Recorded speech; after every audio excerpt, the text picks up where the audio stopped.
Still not bad. Hey Ma, do you know what bursts my bubble? What burst your bubble? When people don't understand delusions.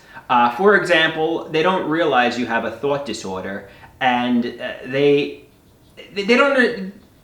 Basically, somebody was trying to say, these thoughts that the HIV scare was premeditated. That I'm getting these thoughts intentionally to be mean. No. Yeah, right. Like for example, there have been times I've been delusional and I've acted out because I've been delusional. And some people take the fact that I've acted out in a way that was inappropriate personally, as if I don't have a thought disorder. They take the fact that I acted out as if I'm doing this premeditatedly, which is not the case. When I get these delusions, Dr. Garrett says, do I think you get these delusions with the premeditated intent to upset me? No. It pains me to see you in your current state of mind, but I don't think you're getting these delusions to hurt me with premeditated intent.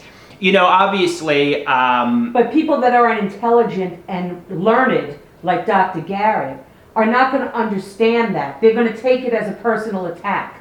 Right. So, sometimes I wonder if, let's not name any names, but if people from years ago could have thought, I was doing this intentionally to upset them, which was not the case. I was getting delusions. Yeah. And I often wonder if they could have sought revenge against me for delusions. You don't think so? I don't think so. I think that, I just think it's an unfortunate consequence of getting sick. People don't understand, delusions aren't premeditated, delusions aren't intentional. It's a symptom of schizoaffective. People don't understand, Andrew. Right. There's so much ignorance when it comes to these issues. And that's why we have to, as a society, work on that. Right. And as a person that is intelligent, not all people that have these thought process disorders are intelligent and learned. So when you have that, you should use that to help other people that don't have the ability to do that.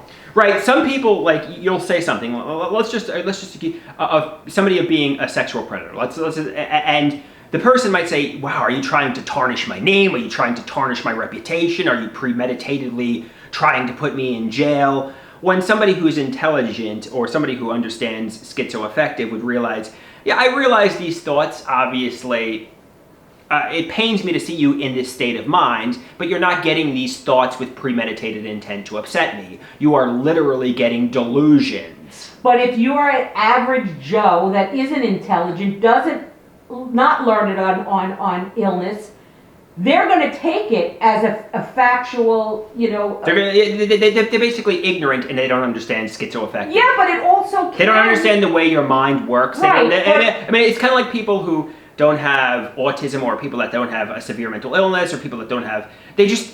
They think about things from their perspective. Right, everybody and they think everybody thinks like they do, so they're projecting their mindset into your mindset, when realistically, for me, the line between fantasy and reality gets blurred. And most people, they know they're daydreaming, and when they daydream, they're able to tell I'm in fantasy. For me, I literally can't tell sometimes I daydream. So if I say I suspect a pop superstar knows who I am, sometimes what I suspect becomes reality for me, and I literally believe it as a fact. And that's called a delusion, But I get that. But the problem is, if the delusion becomes a negative towards somebody and it's put out there on social media, then it can come back to the person that's sick, whether it's right or wrong, and they can be held accountable for Somebody it. could seek revenge for that, yes, or hold you accountable, but that doesn't change the fact that it's a delusion. That doesn't change the fact that it's a symptom of mental illness. Yeah, but the problem is a lot of people, because it's misunderstood and a lot of people don't understand, that's why you should be a spokesperson, because helping educate people on it and helping people is what people need. Like you said, being out, being about, having worth is what everyone needs to succeed in life. Everyone. And that is what it is. What it is.